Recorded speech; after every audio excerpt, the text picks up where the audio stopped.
Russian President Vladimir Putin promised Friday to immediately order a ceasefire in Ukraine and start negotiations if Kyiv began withdrawing troops from the 4 regions annexed by Moscow in 2022 and renounced plans to join NATO. Ukrainian President Volodymyr Zelenskyy rejected what he called an ultimatum by Putin to surrender more territory. Putin's remarks came as Switzerland prepared to host scores of world leaders, but not from Moscow, this weekend to try to map out first steps toward peace in Ukraine.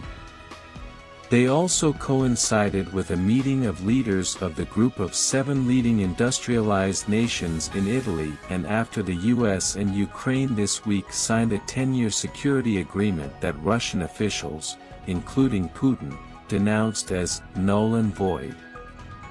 Putin blasted the Switzerland conference as just another ploy to divert everyone's attention, reverse the cause and effect of the Ukrainian crisis, and set the discussion on the wrong track. His demands came in a speech at the Russian Foreign Ministry and was aimed at what he called a final resolution of the conflict rather than freezing it, and stressed the Kremlin is ready to start negotiations without delay. Broader demands for peace that Putin listed included Ukraine's recognition of Crimea as part of Russia, keeping the country's non-nuclear status, restricting its military force and protecting the interests of the Russian-speaking population. All of these should be part of fundamental international agreements, and all Western sanctions against Russia should be lifted, Putin said. We're urging to turn this tragic page of history and to begin restoring, step by step, the unity between Russia and Ukraine and in Europe in general, he said. Putin's remarks, made to a group of somber foreign ministry officials and some senior lawmakers, represented a rare occasion in which he clearly laid out his conditions for ending the war in Ukraine, but it didn't include any new demands. The Kremlin has said before that Kyiv should recognize its territorial gains and drop its bid to join NATO. Zelenskyy, in Italy for the G7 meeting, said Putin's proposal was not new and was in the form of an ultimatum, comparing it to actions by Adolf Hitler in seizing territory that led to World War II. What Putin demands is to give them a part of our territories, those occupied and not occupied, talking about several regions of our country, he said. Ukraine's foreign ministry called Putin's plan manipulative, absurd, and designed to mislead the international community, undermine diplomatic efforts aimed at achieving a just peace, and split the unity of the world majority around the goals and principles of the UN Charter. Besides seeking to join NATO, Ukraine wants Russian forces out of its territory, including the Crimean Peninsula that was illegally annexed in 2014, the restoration of Ukraine's territorial integrity, and that Russia be held accountable for war crimes and for Moscow to pay reparations to Kyiv. Russia launched its full-scale invasion in February 2022. After Ukrainian forces thwarted a Russian drive to the capital, much of the fighting has focused in the south and east, where Moscow illegally annexed 4 regions, although it doesn't fully control any of them. Zelenskyy advisor Mikhailo Podolyak said on social media there was nothing new from Putin and that the Russian leader voiced only the standard aggressor set, which has been heard many times already. There is no novelty in this, no real peace proposals and no desire to end the war. But there is a desire not to pay for this war and to continue it in new formats. It's all a complete sham, Podolyak wrote on X. U.S. Defense Secretary Lloyd Austin said at NATO headquarters in Brussels that Putin has illegally occupied sovereign Ukrainian territory. He is not in any position to dictate to Ukraine what they must do to bring about a peace. Austin added that Putin started this war with no provocation. He could end it today if he chose to do that. NATO Secretary-General Jens Stoltenberg added that, "This is not a peace proposal. This is a proposal of more aggression, more occupation, and it demonstrates in a way that Russia's aim is to control Ukraine."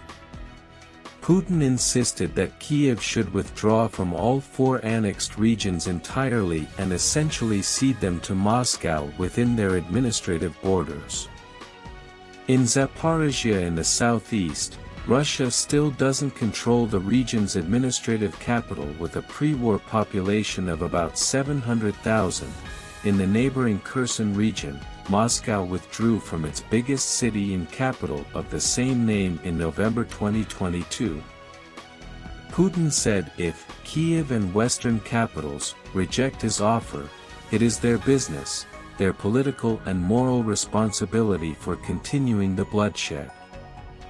The Kremlin has repeatedly aired its readiness for peace talks with Kyiv and blamed the West for undermining its efforts to end the conflict.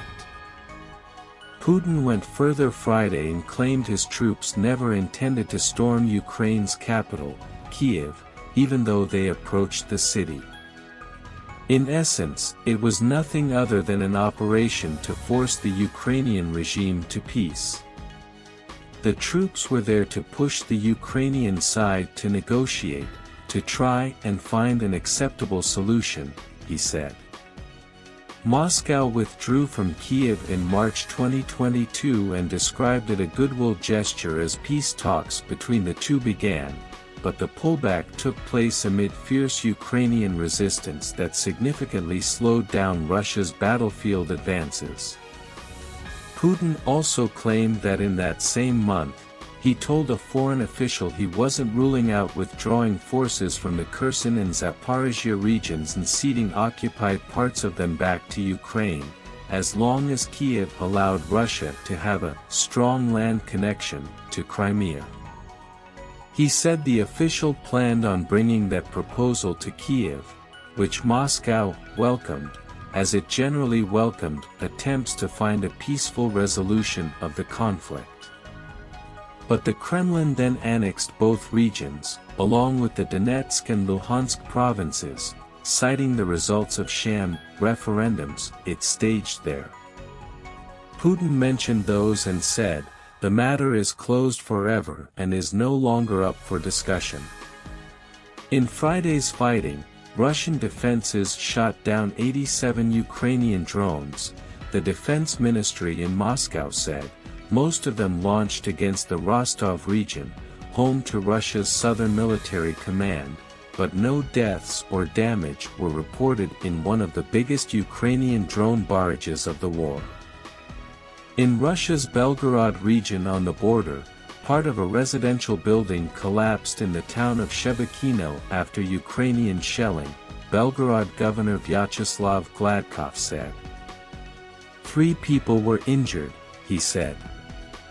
Ukraine's military has been on the back foot in recent months, with its troops outnumbered by the Kremlin's forces and running short of ammunition and weaponry due to delays in promised Western military aid. Russia has battered Ukraine with drones, especially its power grid. It fired 14 missiles and 17 Shahid drones overnight, Ukraine's Air Force said. Air defense systems downed all the drones as well as 7 missiles, it said. The attacks injured 6 people in the Donetsk region, where residential buildings were hit, officials said. A Russian drone struck a bus near the village of Esmen in the northern Sumy region, injuring 3 women. Authorities say 20 passengers were in the bus at the time,